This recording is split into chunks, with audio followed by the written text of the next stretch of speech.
ఇదిగో ఈ కనిపిస్తున్న స్థలమే మా డాడీ కొనుక్కోకుండా వదిలేశాడు. ఏం చేస్తానో నా తలల రాత. అదే అప్పుడు తీసుకుంటుంటే నాకే ఏదో చేదోడు వాదోడు ఉపయోగపడేది.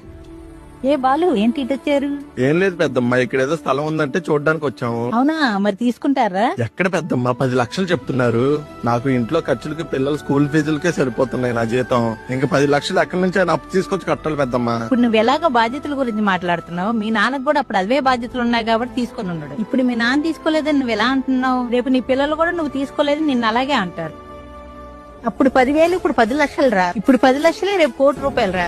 అప్పట్లో లోన్లు అప్పులు ఇచ్చేవాళ్ళు ఎవరు లేరురా. ఇప్పట్లో అలాంటి చాలా మార్గాలు వచ్చారా. అప్పు చేసినా తీసుకో, మంచి పనికే కదరా. ఇప్పుడు తీసుకుంటే రేపు నీ పిల్లలకు ఉపయోగపడుతుంది. మనం కస్టమర్ మోటివేట్ చేయాలి అంటే కస్టమర్ మనం చెప్పాల్సిన మన ప్రోడక్ట్ గురించి చెప్పాలి. తర్వాత అతను ఎడ్యుకేట్ చేయాలి. యాక్చువల్ గా చాలా మంది ఏం చేస్తారంటే ప్లాట్ అమ్మితే మనకి అదొక నెంబర్ మాత్రమే. కస్టమర్స్ కి అదొక జీవితం, అదొక లైఫ్, అదొక సెంటిమెంట్. కొంతమంది మా దగ్గరకు వస్తారు, ప్లాట్ విషయంలో కొందామని వచ్చిన తర్వాత మా ప్రైస్ వాళ్ళ ప్రైస్ కొద్దిగా తగ్గితే వాళ్ళు ఎమోషనల్ అంటే ఏడ్ చేస్తారు. అదే ఈ ప్లాట్ కొనలేకపోతున్నామే, ఎందుకంటే ఒక ఎమోషన్. ఆ ఎమోషన్ లాంటి కస్టమర్స్ ని మనము మన కాన్ఫిడెన్స్ గా వాళ్ళకి ఎడ్యుకేట్ చేసి ఏ విధంగా వాళ్ళు బెటర్ గా ఉండాలనే ప్రయత్నం ఖచ్చితంగా చేస్తాం.